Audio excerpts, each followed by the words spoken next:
a Bíblia que nós estamos estudando? Atos. E hoje nós estamos no capítulo 22. Mas para chegar até o capítulo 22, eu fiz um pequeno resuminho, que eu não vou enxergar ali, por isso que eu até botei esse computador aqui, para poder enxergar. Eu fui pegando uma síntese de cada capítulo, que eu não vou falar todas, mas só para a gente passar e se localizar. Quando a gente estuda um trecho da Bíblia, ele não pode estar desconectado do contexto todo. Então, você precisa se lembrar. Tem uma coisa muito interessante também sobre o estudo da Bíblia. Estava vendo hoje, escutando uma pregação, e um pastor estava explicando isso, que eu achei muito interessante. A Bíblia, por si só, a Bíblia, ela é suficiente para levar o homem, com o Espírito Santo de Deus, a entender e chegar a Cristo. A Bíblia, você não precisa ler comentários bíblicos e tudo mais. Mas, para quem ensina... Ai, obrigada. Obrigada, Débora.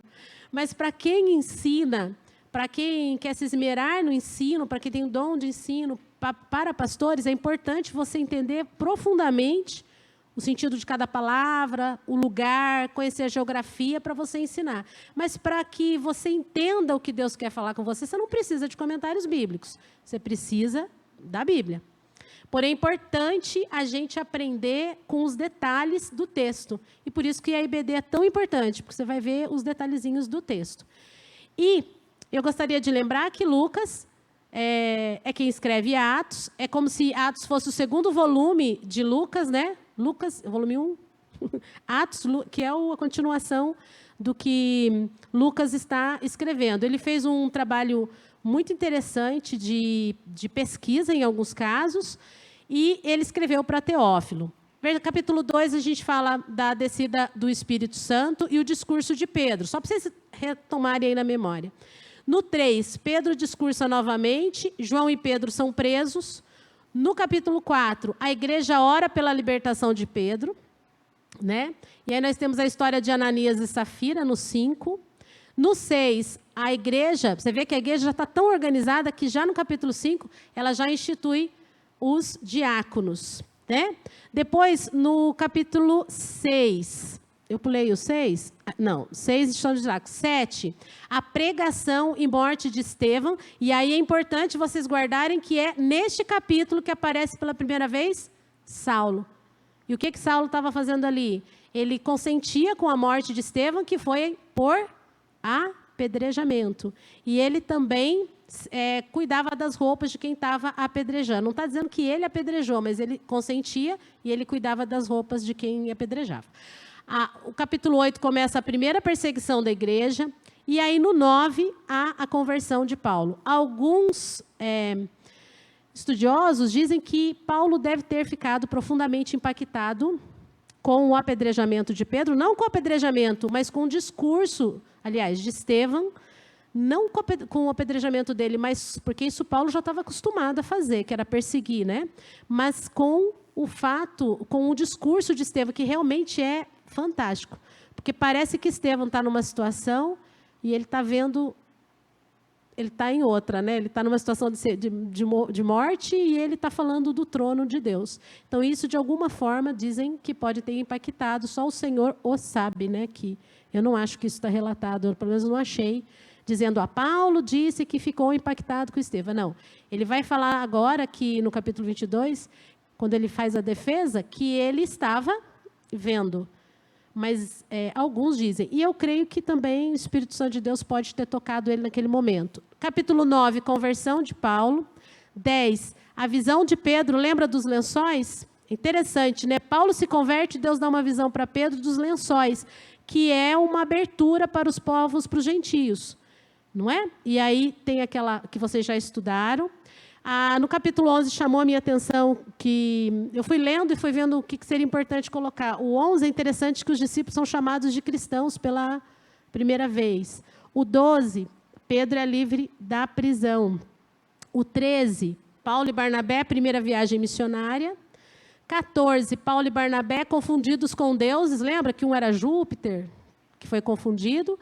15, a discussão sobre a circuncisão, já na segunda viagem de Paulo. Por quê? Porque ele quis pregar em Jerusalém, mas Deus manda ele sair para os gentios. E quando ele vai, alguns judaizantes falavam, não, quem se converte tem que circuncisar, tá certo, né?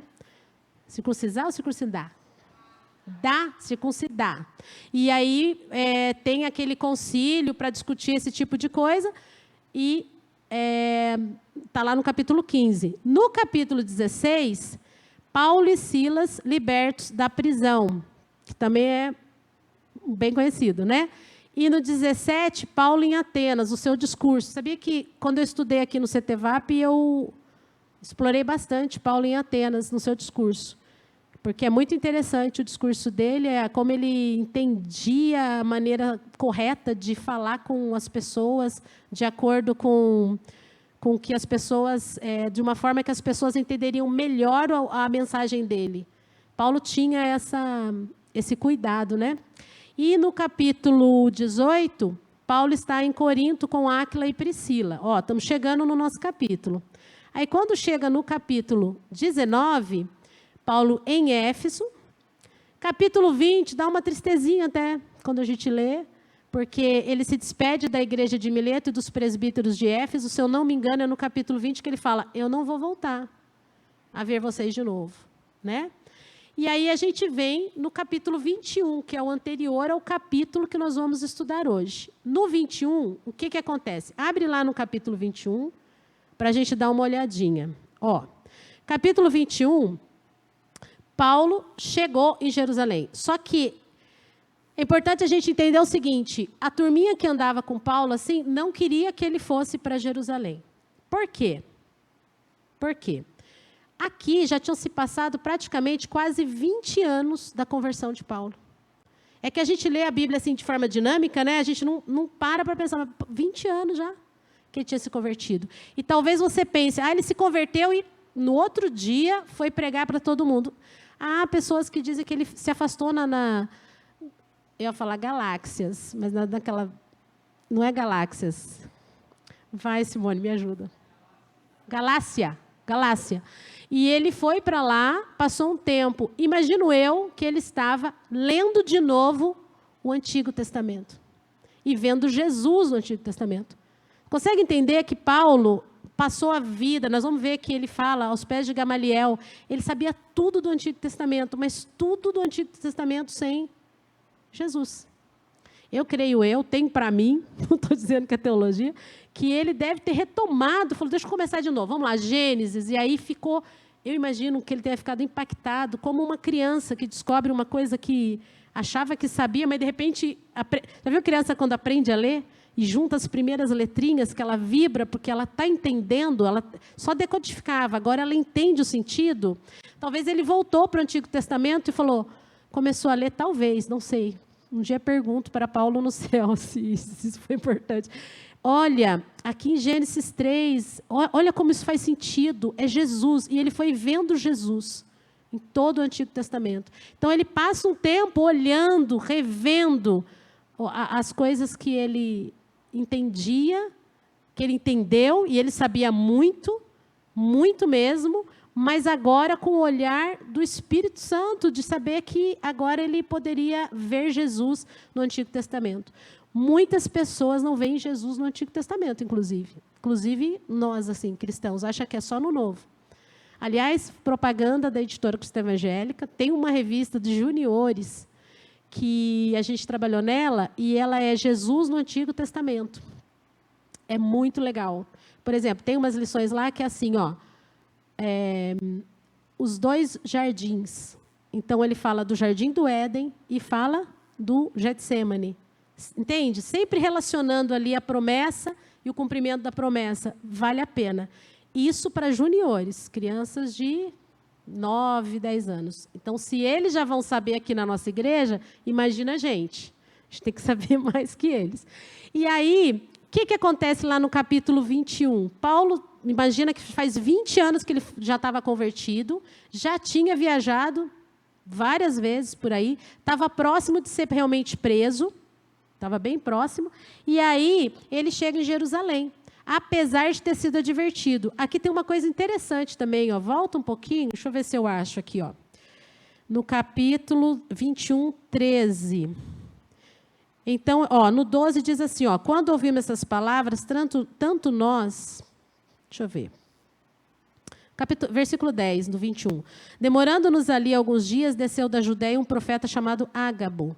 E vindo ter conosco, tomando o cinto de Paulo, ligando com ele os próprios pés e mãos, declarou: isto diz o Espírito Santo, assim os judeus em Jerusalém farão ao dono deste cinto, e entregarão nas mãos dos gentios.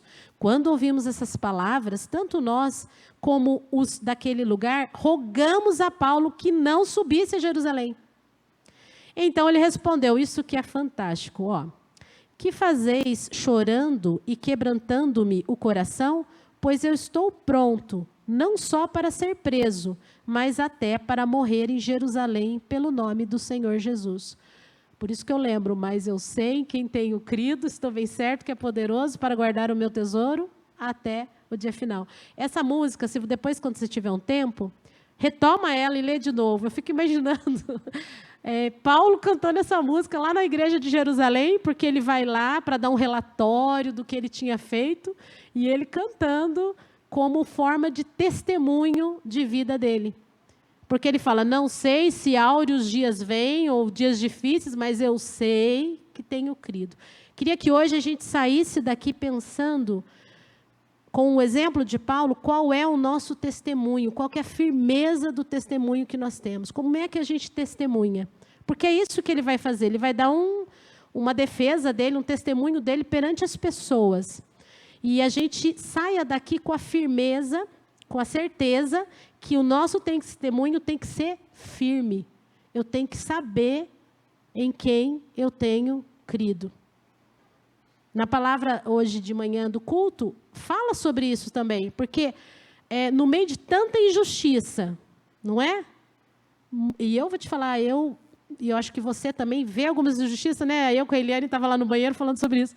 Você vê aquela injustiça que o seu coração vai ficando pesado, pesado. Você fala, meu Deus do céu, o que está acontecendo? Como isso é injusto? Só que você precisa realmente entregar para o Senhor e falar, o Senhor é justo juiz, porque eu sei em quem tenho crido. E sei que esse Deus é soberano. Como o pastor falou, o homem vai até onde Deus permite. Está acontecendo um monte de coisa aqui? Deus está permitindo. Só vai até onde Deus permite. A hora que Deus falar, acabou, acabou. Quem pode livrar como o Senhor? Ninguém pode. E Paulo tinha esse testemunho forte, essa convicção. A gente vê isso porque lá, eu não vou falar sobre o capítulo 21, só relembrando.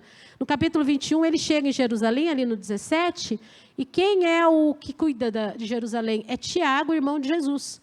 Ele chega ali e ele presta um relatório. Né? Deixa eu mudar aqui para vocês verem.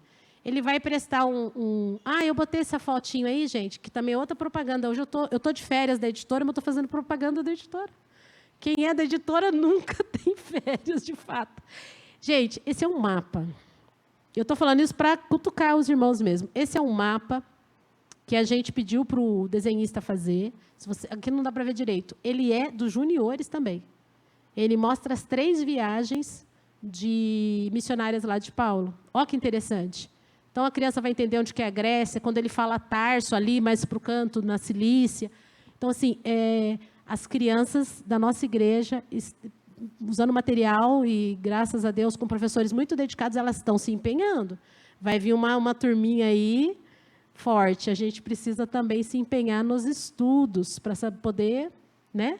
É bem legal esse mapa. Depois, se vocês quiserem, eu mando um modelinho para vocês. Vem um mapa desse na revista de cada criança. E agora, o ano 2026, a gente vai ver se faz um desse grandão para pôr na sala.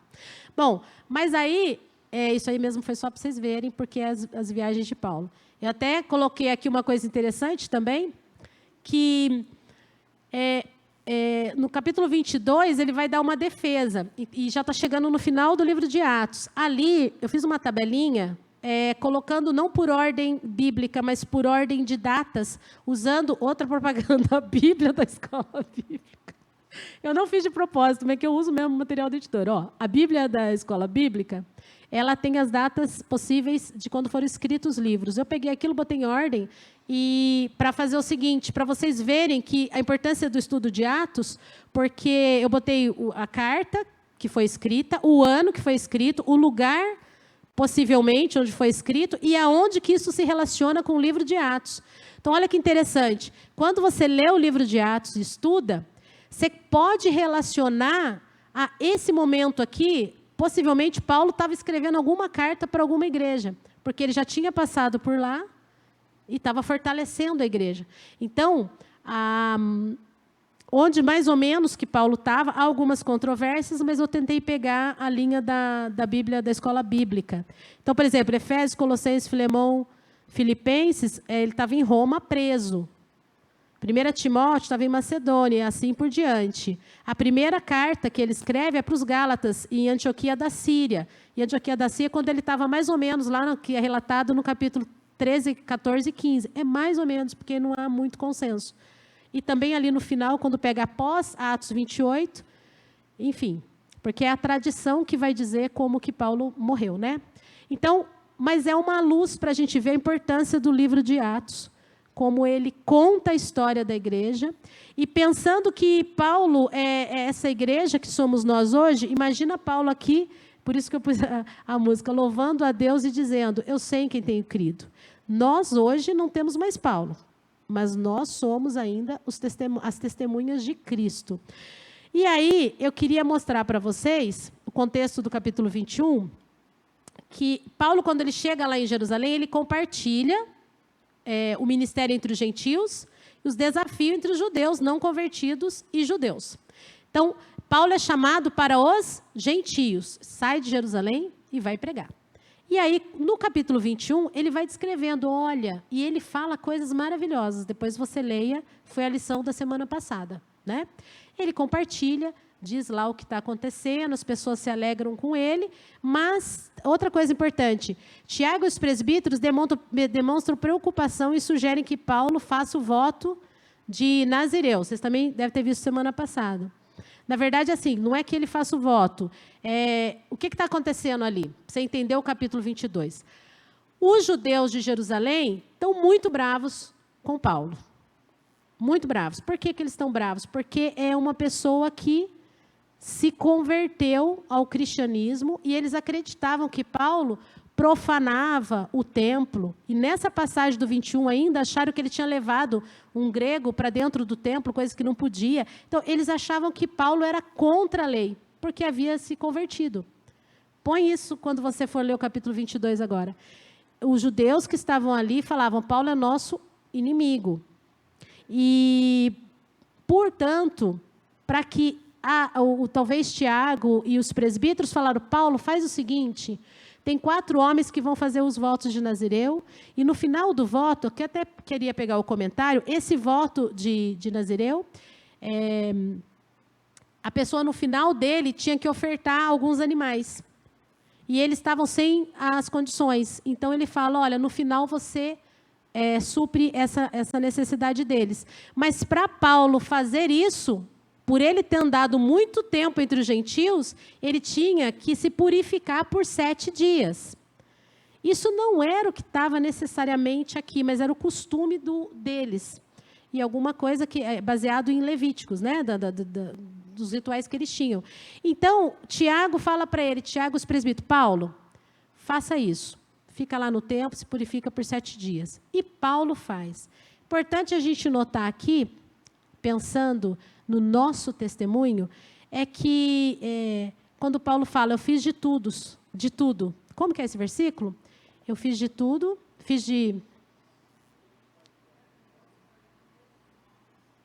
Deixa eu pedir para alguém ler, para alguém falar. Quer falar? Fala de cor. Fiz de tudo para com todos, para que de todos os modos pudessem salvar alguns. Isso, vocês lembram desse versículo? Isso é interessante porque você vê que talvez, eu não sei, ele não visse necessidade de ficar 7 dias se purificando no templo, nas leis dos fariseus e tudo mais, mas ele como isso não era contrário à palavra de Deus, não era essencial aquilo que Deus fala sobre a salvação, ele resolve fazer isso, ele faz vamos dizer, isso, porque talvez por conta da discussão que teve da circuncisão, as pessoas achassem que ele não respeitava as leis, não respeitava as coisas judaicas. E a gente vai ver que isso fica claro no capítulo 22. E ele vai, realmente, faz essa purificação, porque ele tinha, talvez, eu acho que é uma qualidade que, às vezes, nós não temos, não estou falando nós, todo mundo, né, mas que a gente, talvez, precise desenvolver, talvez fica melhor colocado assim. Eu não sei se a gente, de fato, se coloca no lugar da pessoa que está ouvindo o evangelho que a gente vai pregar. Entende? Eu não sei se a gente coloca... Me fez pensar muito nesse texto. Eu não sei o tamanho... Se a gente tem, de fato, respeitado, quando vamos pregar para outra pessoa, respeitado não a crença dela em si, porque a crença é errada, mas a pessoa que está crendo. A gente precisa ser caminho de bênção de Deus para as pessoas, não de afastamento. Eu não preciso concordar com um budista e dizer para ele a verdade, Buda foi ótimo, eu não preciso fazer isso, mas eu preciso respeitar aquela pessoa, amar aquela pessoa, e para que ela ouça o que eu tenho a dizer. Se eu afasto, se eu agrido, como que ela vai ouvir? Eu preciso ter esse respeito a Cristo.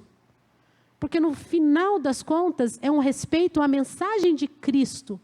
É um amor a Deus. Eu quero levar a mensagem de Deus, eu tenho amor por Ele, essa é a minha missão, eu preciso respeitar e fazer isso da melhor forma. Então, eu vejo que Paulo, eu imagino que ele sabia que não precisava, talvez, mas ele faz. Porque não era contra a palavra, não era contra, não era. Mas ele se coloca, talvez, no lugar daqueles que ele queria pregar, que era em Jerusalém, que tinha uma aversão a ele, que achava que ele era totalmente oposto às leis judaicas. E você vai ver que ele faz esse exercício. E aqui fica a primeira lição para nós. Nós precisamos nos exercitar, se colocar no lugar do outro. Sabe por quê? Lá na nossa família, a gente tem muita preocupação. A Gabi, ela vai falar da Gabi. A Gabi está aqui, é um amor, uma menina convertida, uma bênção de Deus. Mas a gente tem lá os nossos sobrinhozinhos lá, os primos. Eu tenho alguns sobrinhos meninos que eu me preocupo muito, desde a adolescência. Alguns estão casados já. E eu lembro que... qual que é a minha preocupação? Era que eles não se desviassem do caminho do Senhor. Sempre tive essa preocupação. Só que eu fui desviado do caminho do Senhor. Eu fui. Mas aí eu me coloco numa posição, quando estou mais velha, de quem não entende quem já foi um dia. E eu sei que não é bom, justamente por ter sido. Eu sei que não é bom, não é o caminho que ele deve andar. Mas eu sempre tenho o cuidado de pensar como é que eu me achego a ele. Sabe? Não para ser como ele. Eu não preciso me desviar para entender o desviado. Não é isso. Vocês estão me entendendo? Mas é como é que eu tiro ele daquele lugar. Como é que eu gostaria que alguém tivesse agido comigo na igreja quando eu estava assim? Porque teve gente que agiu muito bem comigo. Teve gente que não agiu. Não agiu. Teve gente que agiu muito bem. Cristãos que me visitaram, que falaram, poxa, eu sinto sua falta. Então, a gente precisa se colocar no lugar de Cristo. O que Cristo faria? Né? Como que ele agiria? Para poder que a mensagem do Evangelho chegue até essas pessoas. Então, eu não vou brigar com todo mundo, quebrar as coisas e tudo mais. Oi.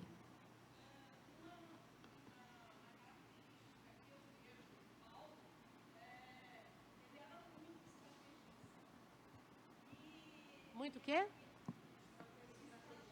Estrategista. Ela está dizendo que ele era muito estrategista.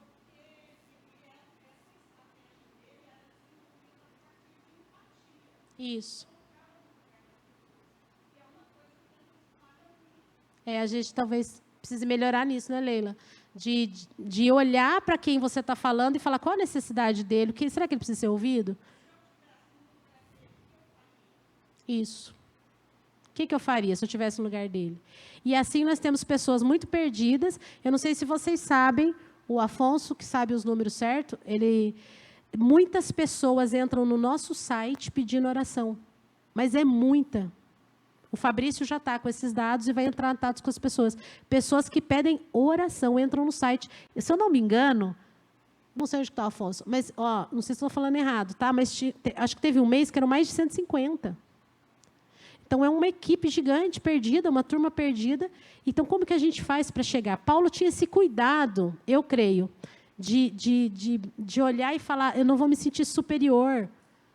Eu também já estive ali.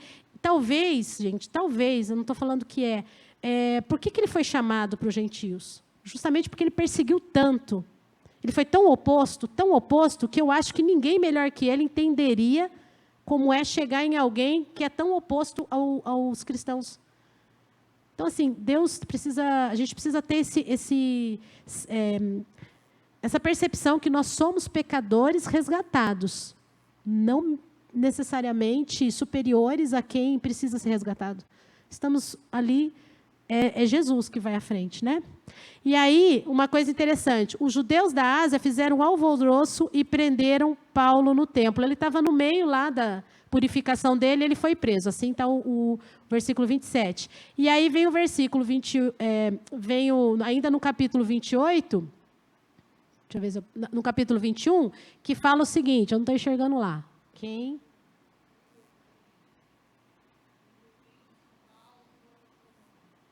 Esse negócio aqui não está passando.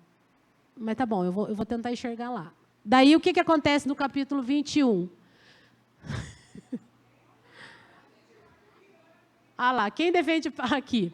No capítulo 21, ele é preso. Gente, é duro essa idade. Você tem que tirar o óculos para enxergar e tem que fazer assim para enxergar de longe. Quem defende Paulo foram os romanos. Engraçado. Aí, as pessoas catam Paulo, aula passada, levam elas, tiram elas de dentro da igreja, lá do templo, e brigam com elas. O pessoal de Éfeso, viu? A turma de Éfeso, que já tinha tentado pegar Paulo uns capítulos atrás. E eles pegam Paulo e tiram de lá. E aí, Éfeso, e aí eles tiram de lá e Paulo era perseguido, na verdade, pelos judeus. Nesse contexto aqui, eram os judeus que estavam perseguindo ele. Porque ele estava lá dentro. Não, você não devia estar aqui. Você trouxe uma pessoa estranha para dentro do templo e tiram ele de lá. Gente, Paulo foi um cara que apanhou bastante. Porque, no versículo 30, diz assim: agitou-se toda a cidade, havendo concorrência do povo, e agarrando a Paulo, arrastaram-no para fora do templo, e imediatamente foram fechadas as portas. Ou seja, você não vai voltar para o templo. Você profana esse templo. Procurando eles matá-lo, chegou ao conhecimento do comandante. O povo queria matar. Da força que toda Jerusalém estava amotinada. Então, levando logo soldados centuriões, correu para o meio do povo. Ao verem chegar o comandante e os soldados, cessaram de espancar Paulo. Eu estou rindo meio de nervoso, porque você imagina a situação. Ele foi espancado. E ele sabia que algo ia acontecer com ele em Jerusalém. Mesmo assim, ele foi.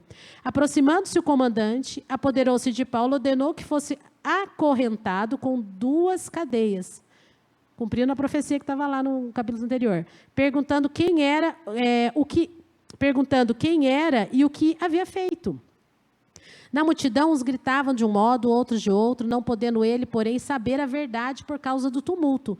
Ordenou que Paulo fosse recolhido à fortaleza. Não sabiam qual era o motivo do espancamento de Paulo, e aí foi para a fortaleza. É a fortaleza de Antônia, se eu não me engano. E ele vai para essa fortaleza, levado para lá, e o comandante da tropa era Cláudio Lísias. Eu não sei se é com S ou com Z, tá? Paulo, na escadaria, pede para falar e é autorizado. E aí a gente entra no 22. Então, ele está aonde, nesse exato momento, quando ele entra no 22? Tem coisas interessantes, mas que eu acho que o professor da última aula já deve ter falado, não vou me ater. Mas é interessante, porque no versículo 37, abre aí, Atos 22, 37, olha que interessante. E quando Paulo ia sendo recolhido à fortaleza, disse ao comandante: é-me permitido dizer-te alguma coisa? Olha aí a gente começa aquilo que a gente tem que sair daqui no coração, sobre o nosso testemunho de fé, como ele deve agir. Hoje de manhã a gente escutou que a gente tem que ser submisso às autoridades, não é? Aqui a gente vê um exemplo disso. Porque Paulo simplesmente foi falando. Ele pergunta de forma educada, é-me permitido dizer-te alguma coisa? Respondeu-lhe ele, sabes o grego? Porque ele deve ter falado em grego. E ele ficou impressionado, o comandante, talvez esse Cláudio. Não és tu, porventura, o egípcio que há tempo sublevou e conduziu ao deserto 4.000 sicários? Vocês estavam na aula passada? Talvez ele tenha falado disso. Como o povo estava muito alvoroçado, vou resumir até o versículo 40. Eles acharam que Paulo, Cláudio deve ter achado que Paulo, era um tipo de egípcio que tinha feito um levante ali, levou todo mundo para o deserto e acabou aquela rebelião. Porém, esse cara, egípcio, ele fugiu. Então, quando o soldado chegou ali, ele falou, será que é o egípcio? E quando viu Paulo, aquela raiva toda, ele falou, será que é o egípcio? Não era, né? Aí Paulo fala, não, eu sou judeu, não sou essa pessoa. Eu sou judeu natural de Tarso, cidade não insignificante da Cilícia, e rogo-te que me permitas falar ao povo. E aí, com essa educação toda, Cláudio deixou ele falar. Talvez Cláudio, né? Obtida a permissão, Paulo, em pé na escada, fez com a mão sinal ao povo. Fez-se grande silêncio e ele falou com língua hebraica, dizendo. Então, primeiro grego, depois ele fala hebraico. Tem algumas versões que falam aramaico. Soraya depois pode explicar isso melhor para a gente. Mas, enfim, ele fala e ele começa o discurso dele. E aqui a gente chega no 22. Uma coisa interessante. Obtida a permissão, lembra que estava um alvoroço? Ele só faz um sinal, não sei qual foi o sinal. Mas você imagina um povo alvoroçado e Paulo fazendo... Tanta autoridade isso. Tudo porque eu estou falando que eu sou professora de criança. A gente fica... Pam, pararara, pam, pam, 1000 técnicas, né? Paulo chega e o povo para ouvir. A atuação do Espírito Santo de Deus mesmo, né? E ele fala em hebraico. Olha que interessante o que ele fala. Então, agora, nós vamos ver o capítulo 22. Por quê que eu falei tanto do capítulo anterior? Porque o 22 ele vai relembrar coisas que vocês já estudaram nos capítulos anteriores, mas vale a pena a gente falar. Vamos dividir, como o nosso amigo Simon dividiu, em 6 partes, bem rápidas. A primeira parte, do versículo 1 ao 5... Paulo vai falar sobre a educação dele. E sobre isso, gente, é muito, muito interessante. Deixa eu ver onde é que está isso aqui para eu comentar. Então, olha lá. Ele começa a falar com o povo e fala assim, a educação. Gente, alguém acha o Afonso? Acha o Afonso para mim, alguém? Ah lá, o Josué vai achar o Afonso. A gente precisa do marido. Sempre. Não faz nada sozinho. E aí, é porque eu pus meus comentários ali, ele sabe onde que estão os comentários. Então aí a gente, no capítulo de 1 a 5, depois na sua casa você separa esse tempo que Paulo, quando ele vai falar, ele se comunica de uma forma que ele se coloca para aquele público de uma forma dizendo, viemos do mesmo lugar. Resumindo, é isso. Ele está falando, devia ter não judeus, porque ali era um momento de uma grande festa que estava tendo naquela cidade, estava lotada. Então, eu não consigo ver o comentário, amor. Sabe aquele que aparece aqui embaixo? Esse do lado não é, e eu não sei que botão apertar. Ele fala como iguais. Então, pensa bem. Uma primeira lição para a gente. Quando você for falar com alguém, ache um ponto aí de... Como se diz? De ligação. Isso. Ache um ponto de ligação. Para Paulo era fácil, porque ele era judeu, estou falando para judeu. Ah, Silvana, mas eu vou falar para um árabe. Eu não tenho nenhuma ligação. Ah, você tem uma ligação? Não. Isso aqui é o resumo daqui. Não é? Ou não? Acho que é. Acho que não, amor. É outra coisa. É aquele que fica aqui embaixo. Ó. Eu vou falar para um árabe, para um chinês, que não tem nada a ver comigo. Tem um ponto de ligação em todos nós. Quem nasceu de Adão e Eva? Tem um ponto de ligação. Qual é? Ah, tá bom. Tem, mas põe maior que eu não enxergo, amor. tá? O que a gente tem de igual? Todo mundo aqui. Quem é crente, quem não é crente, o que a gente tem de igual? Que fez com que Deus mandasse Jesus? Pecado, nós somos pecadores. Obrigada, amor. Isso, joia. Eu não sei em qual está lá embaixo. Nós somos pecadores. O ponto de ligação que a gente tem com todo mundo é que nós somos pecadores. Então, já vai evangelizar alguém, já vai dar seu testemunho pensando, olha, obrigada, amor. Eu estou atrás de Jesus, porque eu sou pecador, redimido, não é? Aquela pessoa também era. Qual a diferença entre eu e o assassino que não se converteu? É Jesus. Tem um ponto de ligação. Paulo tinha muito mais que isso, porque ele era judeu. Por isso que ele fala, quando ele vai falar ali, ele fala o seguinte, vou passar. Ele vai começando a falar sobre a educação dele, ele fala coisas que são importantes a gente lembrar. Primeiro, ele fala na língua da pessoa. Aqui eu vi uma coisa tão interessante, o missionário que vai para outra região, eu fico pensando no pastor Barnett, né? Vindo para o Brasil e tendo que aprender o português, porque o português não é fácil, não é, Soraya? O português é muito difícil.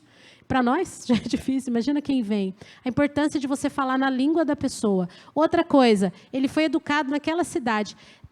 A palavra criado aí, dá uma olhadinha, quando fala assim, eu sou judeu, nascido em Tarso, eu vou ler no texto que eu acho que é melhor. Quando ouviram que eles falavam em língua hebraica, guardaram ainda maior silêncio. Isso é sinal de respeito. Entende? Ele está falando na nossa língua. Deixa eu ouvir. Eles já estavam quietos com a posição da mão de Paulo, que eu não sei qual foi. Agora eles fizeram mais silêncio. Agora tem uma outra coisa interessante no versículo 3. Eu sou judeu, nascido em Tarso, na Cilícia, mas criei-me nesta cidade. Eu vi um comentário que essa palavra criei-me refere-se não necessariamente à educação, educar e aquela coisa toda, mas a palavra se refere a um treinamento mental e físico. Então, ele está dizendo o seguinte, eu penso meio que como vocês. Eu sou como vocês. Olha que ponto de ligação. Você entende que quando você vai falar com alguém, se você se coloca superior a essa pessoa, ela vai te ouvir? Talvez não. Eu achei muito interessante, porque ele fala, eu me criei, ou seja, eu sou aqui, eu sou daqui. E isso fez com que a população ficasse quietinha. E aí, sabe o que aconteceu mais que ele fala? Fui criado aos pés de Gamaliel. Gente, Gamaliel era o mestre dos mestres. Vocês sabem disso, alguém já deve ter falado em outra aula. Mas é interessante que tem uma frase que falava um ditado que diziam assim, depois de Rabban Gamaliel, o presbítero, depois que Rabban Gamaliel, o presbítero, faleceu, o respeito pela Torá acabou. E a pureza e a abstinência morreram junto. Esse era um ditado que tinha de tão importante era a vida desse Gamaliel. E quando ele fala aos pés de Gamaliel, porque o mestre ensinava num tablado mais alto e os alunos ficavam aqui, O mestre fica aqui e eles ficavam num tablado mais baixo. Por isso que aos pés, era literalmente, eles ficavam no pé de Gamaliel. Não era todo judeu que teve essa oportunidade. Quando ele falou isso, imagino eu que aquelas pessoas falaram, nossa, ele foi treinado por Gamaliel. Outra coisa que ele faz, perseguidor dos cristãos, 20 anos antes. Faz 20 anos que ele tinha sido convertido. E ele fala, olha, eu entendo vocês, eu também perseguia os cristãos. Então, ele introduz o discurso dele mostrando algum ponto de contato. Que eu achei isso muito interessante para a gente poder aprender. Mas também, do capítulo, a gente aprende, uma aplicação que a gente tem, é que a gente precisa exercer o tato e a diplomacia quando for falar. O tato e a diplomacia. E estabelecer um ponto de contato e ser gentil. Nunca a gente vai perder nada com a gentileza. As pessoas precisam de gentileza. Fui na farmácia esses dias, estava sem o Afonso, fui comprar remédio, e aí eu entrei na farmácia, estou com muita sinusite, estou tomando antibiótico, então estava mal assim, na farmácia. Me entra um senhorzinho, muito fofo, e ele chegou para mim e falou assim, nunca vi na vida. É aquelas coisas que só acontecem no Brasil, né? Que a pessoa para, conversa como se conhecesse há anos, né? Mas nunca viu, nunca mais vai ver. Ele parou, oi, boa tarde, bom dia. Eu falei, bom dia. Aí ele falou, esse vestido, desculpa, com todo respeito, ele devia ter uns 80 ou 90 anos. Ele falou, com todo respeito, moça, chamou eu de moça até. Moça, com todo respeito, o seu vestido é muito bonito. Eu estava com um vestido bem comprido mesmo, assim, sabe? Até o pé. Ele falou, é muito bonito, você devia tirar uma foto com esse vestido. Eu não sei se esse senhorzinho é bonzinho da cabeça. Talvez ele não seja, sabe? Porque, assim, do jeito que ele falou, talvez não. Mas o fato é que eu fiquei tão feliz com a gentileza dele, sabe? Porque eu estava me sentindo tão destruída com aquela sinusite. Você devia tirar uma foto. Eu quase chorei, gente. Por causa de estar meio assim. É uma gentileza de alguém longe. O Afonso é extremamente gentil comigo, mas de alguém que eu nunca vi na vida. Eu fiquei com vontade de ser amiga dele. Mas não deu tempo, porque foi só isso que ele falou. Aí ele falou, está muito bonito, tira uma foto. Nossa, é muito lindo. Eu falei, nossa, obrigada, moço. O senhor também é legal, sua roupa está... Quase que eu falei, sua roupa também está linda, mas não falei. Porque a gentileza, ela quebranta o coração da gente. Seja gentil com quem não tem a mesma crença que a sua. Seja gentil. Trate com gentileza. Né? Esse é um ponto que a gente aprende em Paulo. Uma outra coisa é que ele fala da conversão dele, e isso é fantástico, ó, versículos 6 e 11, depois nunca dá tempo de falar tudo, né? Mas os 6 e 11, neste relato, vocês já estudaram sobre isso no caminho de Damasco, só que entenda, aqui, Lucas coloca exatamente o que Paulo fala no discurso. Então, tem alguma coisa ou outra que ele fala, talvez diferente de como Lucas descreve ali, mas é a mesma história. Olha que interessante. Aqui ele ressalta o horário que ele encontrou. Isso pode passar despercebido, mas o Simon, aí, o nosso pesquisador, ele diz o seguinte, ele fala que foi meio-dia, né? Que foi ao meio-dia, não é isso? Dá uma olhada lá, 22, é isso. Camás, grande luz, tal, meio-dia. Meio-dia é o horário mais quente, de mais claridade que tinha. Por que ele enfoca isso? Olha que interessante, ele está dizendo que foi uma luz muito forte, não foi à noite, foi de dia. Para o judeu, segundo Simon, comentarista, ele diz que a ideia de grande luz está ligado para ele, por conta das profecias do Antigo Testamento, em Deus. Então, Paulo estabelece ali um ponto de contato, dizendo, está vendo essa grande luz? Na mente, talvez, do judeu, ele falou, nossa, era algo divino. Era algo importante. Sabe, às vezes a gente precisa, por exemplo, eu sempre penso naquela passagem que João fala assim, quando Jesus chega e João fala, eis o Cordeiro de Deus que tira o pecado do mundo. Isso, para um gentil, talvez não significasse muito, mas para os ouvidos de judeus significava muito, porque eles esperavam e eles faziam os seus sacrifícios para tirar os pecados. Então, quando ele ouve um homem vindo, ele é o Cordeiro de Deus, eles entendiam, é a promessa. O ouvido, irmãos, ele é diferente. A palavra chega diferente em cada cultura. Por isso que a pessoa que prega, a pessoa que fala, é só no poder de Jesus mesmo. Porque você fala uma coisa e o Espírito Santo trabalha na mente de vocês. Porque cada um tem uma experiência com a palavra. Se eu chego num orfanato e falo, Jesus é o nosso Pai. Deus é o nosso Pai. Eu posso, numa criança pequena, que foi abusada pelo pai, espancada pelo pai, trazer uma ideia muito ruim de pai. Se eu chego no orfanato, não. Mas se eu chego numa casa, onde o pai é carinhoso, onde o pai... E falo, sabe, Deus, Ele é o nosso Pai. O ouvido de quem está ouvindo vai receber de alguma forma. E é o Espírito Santo que pode trabalhar. A gente não tem esse poder, mas se você tem o poder de conhecer a cultura, de conhecer como a pessoa que está ouvindo vai receber aquela palavra, você deve se empenhar. Então, eu vou falar a palavra agressiva, eu preciso começar a evangelizar alguém que você entende que é idólatra, falando da idolatria? Qual é o evangelho? Entende? Tem coisa que ele vai aprender depois, com o caminhar dele com Jesus. Mas eu tenho que ser gentil, tenho que ver como que é o ouvido dele. O que é o ouvido dele? Como o ouvido dele vai receber a palavra que eu falo? Olha que interessante. Jesus, o Nazareno, aqui ele usa Jesus, o Nazareno, para mostrar que Jesus era judeu. A promessa dizia que ia vir dali, né? E ele fala, o Nazareno. Outra coisa interessante, ele chama o chamado de Senhor 3 vezes em 2 versículos. Eu não sei quais são os versículos, acho que é o versículo... Nesses versículos, entre o 6 e o 11, ele usa a palavra Senhor. Aqui, ó. Já? Então, cai por terra. Então, cair por terra, ele está explicando a conversão dele. E ouvindo uma voz que me dizia, Saulo, Saulo, por que me persegues? Tem um outro detalhe aqui que eu achei interessante. Eu não vou conseguir terminar a aula, gente, mas depois vocês estudam em casa. Saulo, Saulo, por que me persegue? O Simon diz que esse Saulo, Saulo, sabe? Saulo, Saulo. Essa coisa do judeu ficar falando, repetindo na Bíblia, às vezes, quando é chamado por Deus, Deus repete o nome da pessoa.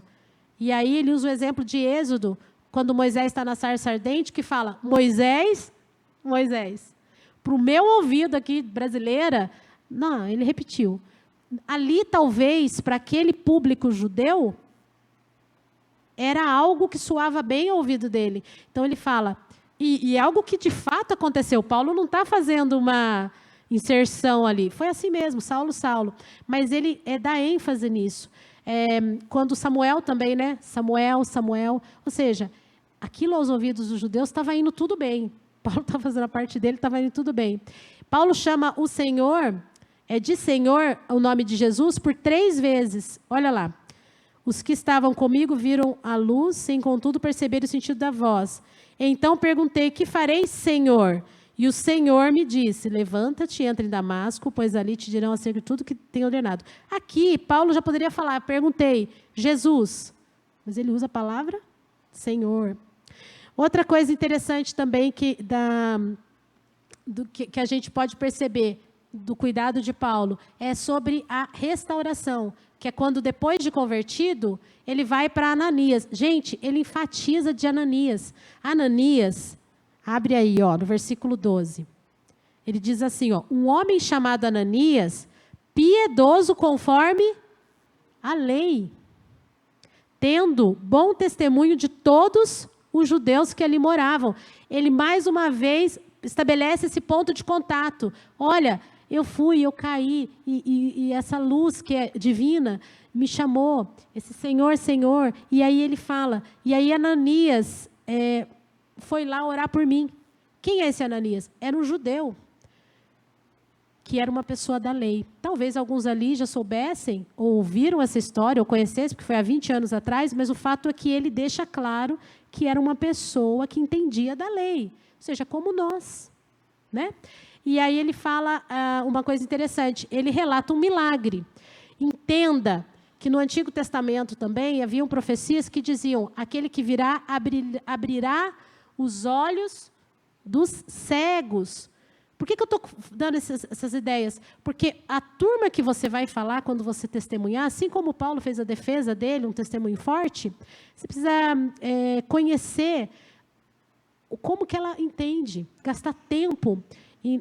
Por exemplo, se você tem um amigo que pensa tão diferente, gastar tempo e pedir a Deus, o Espírito Santo. O pastor falou também no começo do ano, peça o Espírito Santo para te iluminar mesmo esse ano, e falar como eu devo tratar ele, o que eu devo falar, como que eu devo... Quais as palavras certas para usar, para que o Espírito Santo possa achar em mim um instrumento bom para a proclamação do Evangelho. Esse é o exemplo que Paulo está dando aqui. Fiz de tudo, sem pecar, não sendo como os pecadores, mas eu fiz de tudo. Eu me alinhei até onde podia para que o Evangelho chegasse de uma boa forma. Então, eu até me perdi aqui que eu estava falando. Do milagre. Ele relata que o milagre aconteceu, porque aqui o relato é mais forte do milagre, nas palavras de Paulo, do que quando Lucas relata a conversão de Paulo. Por quê? Porque, eu até anotei, dizer, os judeus sabiam nas profecias, não, daria luz ao cego, ao dizer, o Deus de nossos pais, soava para os judeus ali presentes, que o Senhor, Deus que chamou Paulo, é o mesmo dos judeus. É aqui, no versículo 14, quando ele fala, então ele disse, está falando de Ananias ainda, o Deus de nossos pais, De antemão te escolheu para conheceres a sua vontade, veres o justo. Quem é o justo aqui? É Jesus, mas ele não usa Jesus, a palavra Jesus, ele usa justo. Porque era muito mais, talvez, é o mesmo. Para nós sabemos que é Jesus. Mas eles entendiam pelas profecias do antigo quem era, que era o Messias. É como se ele falasse assim, ó, vou falar de Jesus numa linguagem que você entenda. Né? Ieda? Leva lá.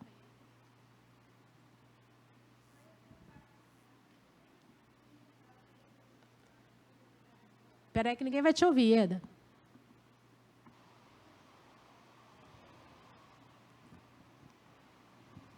Rapidamente, eu estava entrando numa comunidade nova, entre os quilombolas, e eu entro como professora de Bíblia, eu já contei isso para vocês. Então, eu estava falando sobre a Bíblia, eu começo falando sobre Bíblia. Aí eu falei que a Bíblia era alguma coisa muito especial e que a Bíblia mesmo fala que ela é mais poderosa, não, ela é mais valiosa que o ouro.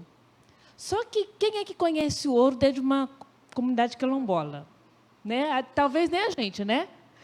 Aí eu falei assim, tá bom, vocês sabem o que é ouro? Não, mãe, eu falei, eu também não. Tudo que eu uso aqui não é ouro, não. Falei, vamos pensar alguma coisa que seja bem valioso como ouro. Aí eles foram pensar. Aí eles falaram assim, eu já sei. O que é? O terço. Falei, isso! O terço é valioso, mas a Bíblia é mais valioso do que o terço. Assim como a Bíblia é mais valioso que o ouro. Entendeu? Se eu tivesse falado alguma coisa contra o texto, eu tinha perdido aquela comunidade. Mas eu aproveitei o gancho e coloquei a Bíblia superior, que ela é superior mesmo. E para eles o valor talvez seja o terço. O que tem realmente de maior valor é o terço. Que com o tempo eles vão aprender de alguma forma, vão ser discipulados, porque a Bíblia fala aí de por todo mundo pregai o Evangelho, ensinando a guardar. O ensino vem junto, acompanhado com a pregação do Evangelho. Mas nós temos canal, um bom exemplo, para a gente poder pregar esse Evangelho. E Paulo faz isto, olha só, por ter visto e ouvido, Paulo tornou-se apóstolo. Isso aqui é só um comentário, porque aqui Paulo descreve, eu vi, o próprio Jesus falando. Mas, para a gente poder encerrar, porque não vai dar tempo de falar tudo, Paulo acaba falando, não acaba não, a missão dele. Ele, mais uma vez, faz um ponto de contato. Lá no versículo 17, ele fala assim, eu estava no templo orando. Olha que interessante. É aqui mesmo, gente? Não, peraí, que mudou para 23. 17 mesmo, não era? Tendo eu voltado para Jerusalém, enquanto orava no templo. Ele está dizendo, eu voltei para Jerusalém, depois de toda essa conversão, eu voltei. E onde que eu fui orar? No templo. Ou seja, eu não rejeito, é esse que me chamou, é o Deus dos judeus. É o mesmo Deus. Eu fui, voltei e orei para o templo. E, gente, imagina que enquanto ele faz todo esse testemunho, está todo mundo quietinho ouvindo. Estava indo tudo bem. Nós vamos chegar no clímax aqui no 21, que daí dá ruim. Mas a gente vai chegar nele e vamos acabar a aula, porque não vai dar tempo de falar mais. O professor da próxima aula continua. E aí o que ele fala? Ele foi instruído a sair de Jerusalém. Espera aí. Tendo voltado de Jerusalém, enquanto orava no templo, sobreveio um êxtase.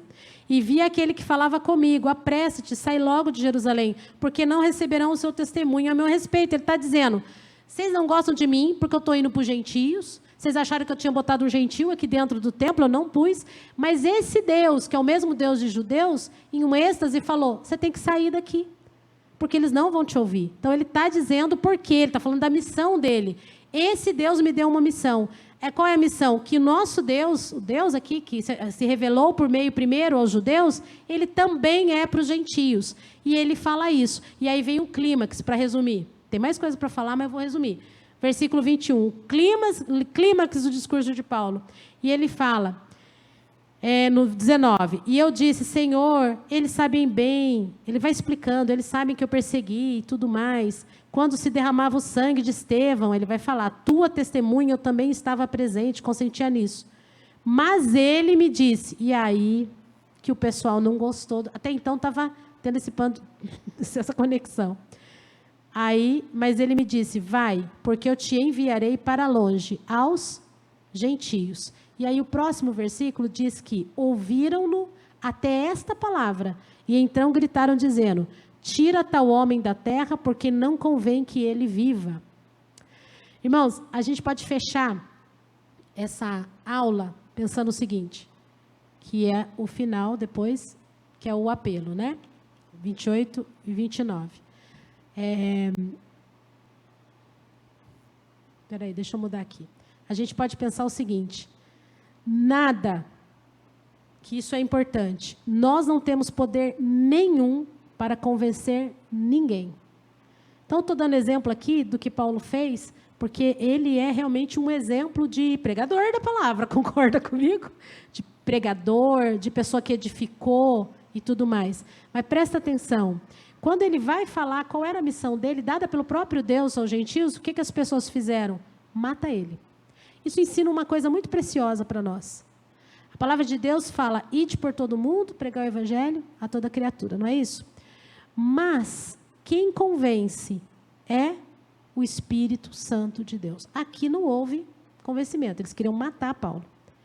Então, talvez a gente pense, eu vou me esmerar, eu vou fazer o melhor, eu vou ter conexão com a pessoa, vou falar na linguagem que ela possa entender. Mesmo assim, se aquela pessoa não é escolhida de Deus, ela não vai dar ouvidos. Se aquela pessoa não é alguém que é para ser de Deus, ela não vai ouvir. E sabe o que eles faziam quando eles pregavam para alguns lugares e as pessoas não ouviam? Tinha alguns lugares, né? Ele falava que ele, olha, eu fiz o meu papel.